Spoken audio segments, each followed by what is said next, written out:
Mazuma TV, what's going on, y'all? Shout out to Mazuma Nation. Shout out to the Mazuma Mob. We in the building, man. I hope everybody's having a blessed, beautiful, positive, productive day, man. On my way to go get it. I hope you're doing the same as well. Man, man, the Mazuma merch is out here, man. Go check it out. This is one of the hats that I got, man. I showed you guys this on several occasions. One of my favorite ones, a simple, beautiful Mazuma boxing logo. I got it in hats, coffee mugs, tank tops, a long sleeve, premium cotton t-shirts, man. Go check it out, MazumaMerch.com, man. I appreciate you guys, man. I appreciate the love and support that my subscribers been giving me. But what I want to talk about today is JERMELL Charlo versus Canelo Alvarez. And when I'm not on YouTube and I'm not chopping it up with the people, man, I study a lot of film. I watch these guys' previous fights, and when watching both of these guys fight and really thinking about the fight overall and the obstacles that are in front of each fighter, man, it seems like the odds are definitely stacked against JERMELL Charlo. And it's more than just him moving up 2 weight classes, you know what I'm saying? In all honesty, what concerns me going into this fight is punch resistance. Canelo obviously being the bigger man, in my opinion. I know a lot of people have been trying to push the narrative as if JERMELL is bigger, but that's a concern as well. How his punching power is going to translate at 168 pounds. And in all honesty, how are his legs going to be? Is he going to be stuck in the mud with this 14-pound weight gain? Or is his legs still going to be the same where because he's going to definitely need them against Canelo Alvarez. You know what I'm saying? Let's talk about it. So the first thing we're going to address is Canelo being the bigger man. I don't really care what anybody's talking about. I've been in boxing pretty long, and there's a narrative that's being pushed out in the promotion to this fight saying that JERMELL Charlo is the bigger man against Canelo Alvarez. And in terms of height, yeah, I mean, it's obvious. You know what I'm saying? JERMELL is like 5'11", 6 foot, 154 pounder. Canelo's like 5'7". You know what I mean? 5'7", 5'8" on a good day, what have you. But I'm saying that Canelo's the bigger man because he's fully acclimated to a weight class that's above JERMELL Charlo. You know what I mean? And what I'm saying is Canelo has been at 168 pounds for years now. You know what I'm saying? Went on a mission at 168 pounds. Fought as high as 175 pounds. You know what I'm saying? Against Sergey Kovalev and Dmitry Bivol. You know what I mean? Like, it's clear as day that Canelo can't make 154 pounds anymore. He looked extremely drained when he was fighting at a catch weight of 155. You know, and from what he's been saying in previous interviews and recent interviews, he can't make 160 pounds no more. You know what I'm saying? So he's been at 168 very long, and when you look at Canelo, he's a real, like, you know what I mean? Pause, like a thick, dense dude.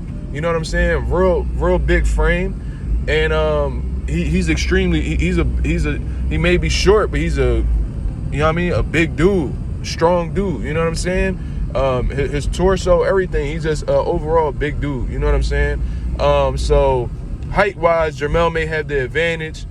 Reach-wise, he may have the advantage. But in terms of overall build, size, density, Canelo is the bigger man. You know what I'm saying? And that's just my opinion at the end of the day, right? So that's one thing. Canelo's the bigger man. So that's obviously an obstacle in itself, because JERMELL in previous fights, he's used to obviously having the size advantage.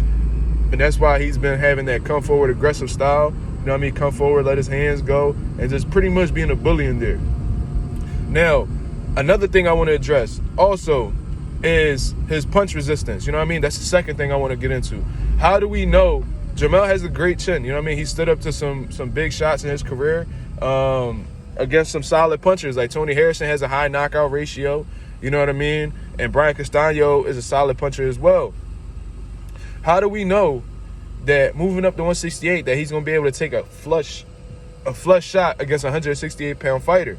You know what I mean? This is 2 weight classes up. Obviously, the 168 guys hit harder than the 154 guys. The higher you move up in weight, the harder the punches are going to be. You know what I mean? So how do we know that he's going to be able to take a flush shot from Canelo Alvarez, who has shown in his previous fights that he has concussive one-punch knockout power? You know what I'm saying? Whether it's to the body or the head. You know what I mean? So that's another question. That's something that we really won't know until they get into the ring. Another thing, his legs. You know what I mean? JERMELL has great legs. Whenever he feels like using his footwork or being on the back foot, he does really well. However, that's at 154 pounds that we seen his feet, his good feet, his movement. You know what I'm saying? How do we know that his legs are not going to be stuck in the mud from a 2 weight class move up? You know what I'm saying? There's people, and I'm sure if you guys ever boxed before, when you got like 10, 15 pounds extra on you, your legs feel like they stuck in the mud, man. They feel like they stuck to the ground. You know what I mean? Like you in quicksand. You sluggish. Your legs are sluggish. You know what I mean? They're not as fast and as agile as they are in comparison to when you cut when you cut them pounds. You know what I mean? Usually when you cut them pounds, you feel lighter. Your legs start to get more bouncy. You know what I mean? So how do we know his legs are going to be 100% that night? You know what I mean? Because he's definitely going to need them going against a flat-footed, come-forward, aggressive fighter like Canelo Alvarez, who loves when people stand in front of him. You know what I'm saying? So that's another question. And then my fourth point, you know what I'm saying, is how is Jermell Charlo's power going to translate up to 168 pounds? You know what I mean? I understand that he says that he walks around high. You know what I'm saying? But I'm sure Canelo Alvarez does walk around higher than Jermell Charlo. You know what I'm saying? I'm sure he cuts down from probably the high 80s, low 90s. You know what I'm saying? And Jermell says that he pretty much walks around at 168 pounds and that he's going to he has to walk around at a higher weight this camp so he could get used to the weight and he could actually cut something. You know what I'm saying? How do we know?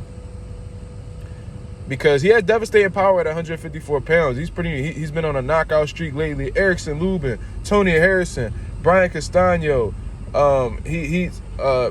Jorge Cota. You know what I'm saying? He's been having some devastating knockouts at 154 pounds. But we have seen fighters in the past move up in weight and their power doesn't translate well. You know what I'm saying? Like they might have power at 135 pounds, but at 147, they're having a hard time getting fighters to stay up off of them. You know what I'm saying? So these are all valid questions. You know what I mean? It won't be answered until fight night.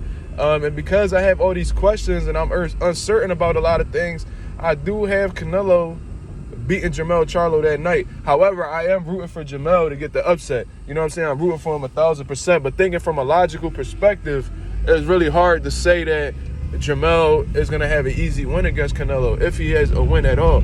You know what I'm saying? I'm rooting for Jermell all the way. I hope he proves me wrong. I hope everything that I'm speculating is wrong.